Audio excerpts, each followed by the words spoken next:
What's up, y'all? It's Matt Hoffa of the legendary My Expert Opinion Show. Y'all can check me out in Chattanooga for the Hip Hop Summit out there, October 14th. I'll be there. I hope you're there too. Salute. It's all around. Look around you, man. You can find inspiration. You can find discouragement. It all depends on you. Perception is everything. Some people just hear another song. Some people hear the greatest. A nigga used to have no chill. Nowadays I bump side A. Traffic going bumper to bumper, stuck on the highway.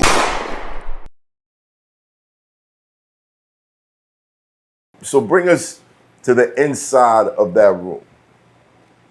You lay the verse down. Mm-hmm. What's the reaction?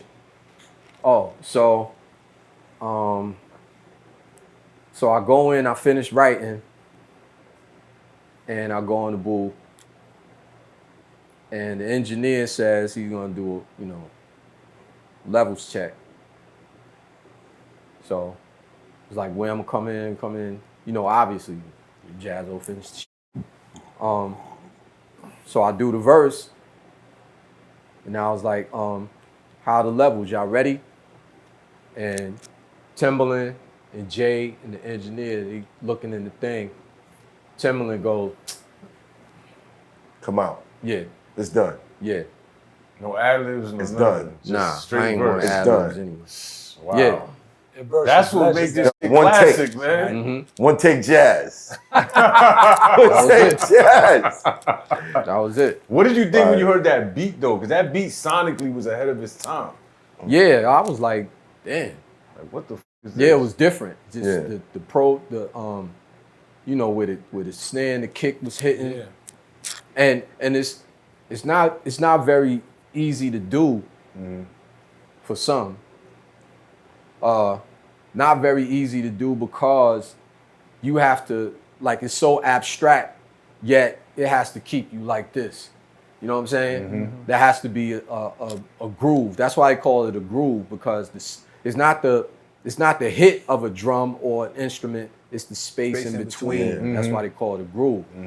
And that's what you really doing this to. You know what I'm saying? You doing it to the groove, and the drum beat or the spaces in between, or the actual attack of whatever instrument, it cancels out the groove to begin over again. Right. And the way he formulated that drum program was nice. I mean, but he's sick with it. Was Emil in the Shout session to with y'all? Timberland. Or she came later and did her part? Nah, I don't remember being there with her being there. I wasn't there when she recorded. Dope. That's crazy. That's classic. Oh, it's classic. Classic. I don't like saying it's a Classic. No, it is. Hey, I don't man. care. I don't care what you say. It's You a know me classic. now, so deal with it. I know you well enough to ignore you when you say shit like that. Okay. All right. So- that's your prerogative. I don't know if you 100%. remember this, but I met you years ago, around that time. That's when you had the braids? Nah, did I have a braid? Nah, I ain't had a braid. Clark Kent introduced me to you up at Rockefeller. Damn. And around this time, I think Wise Pete and Dark Half, they from my hood. Rangers. They got signed to the Carter faculty. Mm-hmm. Me Were and you B, I was supposed? managing them. Right. Oh, yeah. Dope. Yeah. Were you supposed? Okay, so you were part of the management. I thought you was part of the label structure. No. No. Okay. No. I mean, I was, but I wasn't. I was like a silent part of that, because what you gotta understand, like, when I say I didn't really want to be a part of a lot of shit, I really didn't. My thing was, I make beats, I rhyme, I do a whole bunch of creative shit to create what I feel is the best product.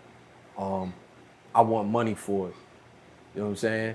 And I didn't have because it became difficult.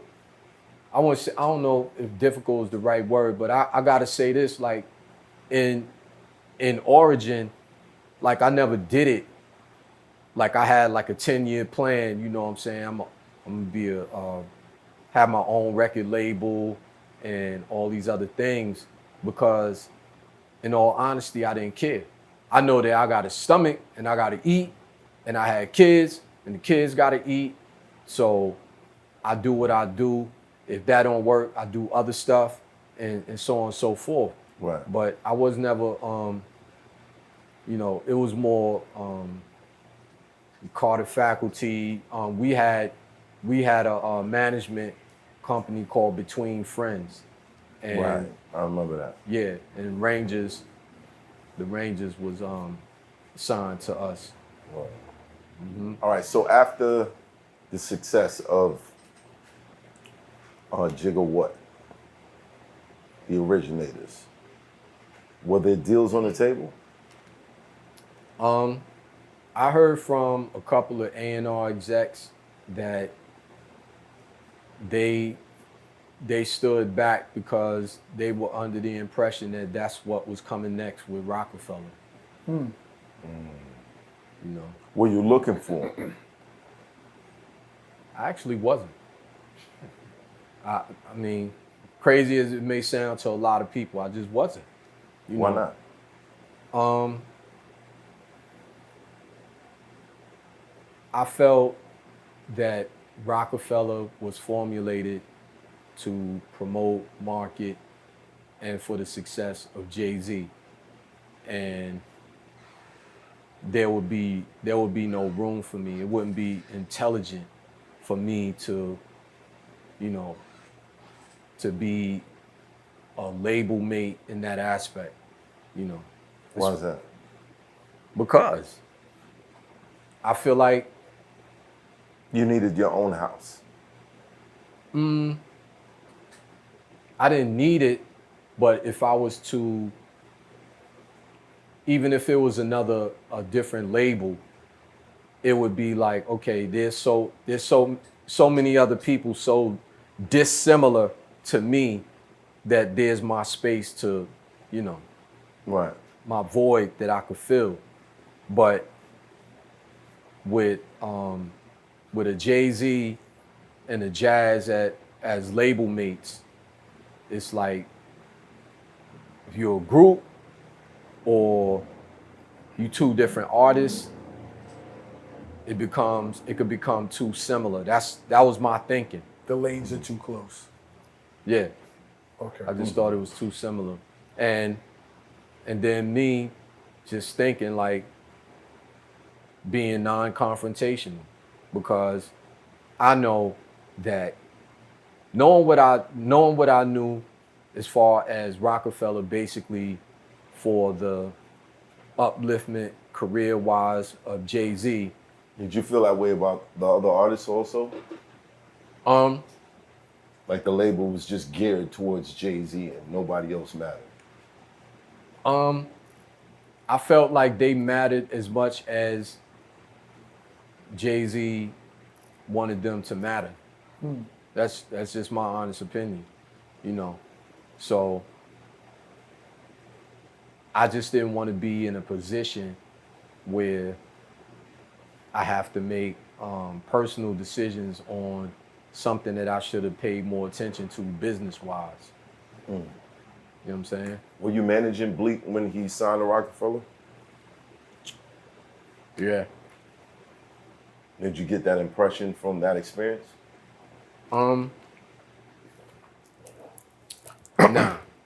Nah. Everything was everything. We had there were a couple of things on the table for Bleek, and there were insinuations that they were like they were stamped out in order for Bleek to go with Rockefeller, which I'm sure he is very happy this day for whatever happened. Right. You know, and our top priority and our intention was for Bleek to sign with Rockefeller. But at first it didn't work out. What do you mean? They ain't signed him. At first they ain't signed him. So what happened in between that, I can't tell you because I don't know. We had something on the table with Hollywood Records, and somehow that disappeared. They were ready to sign him. I don't know what happened, why it didn't happen, you know. But he ended up with Rockefeller, you know. And I'm glad for him. He got a gold album, you know, and you know,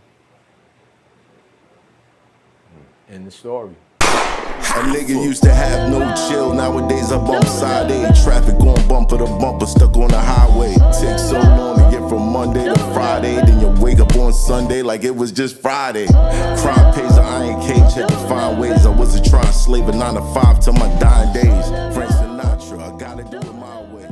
Chasing the dream, some people look at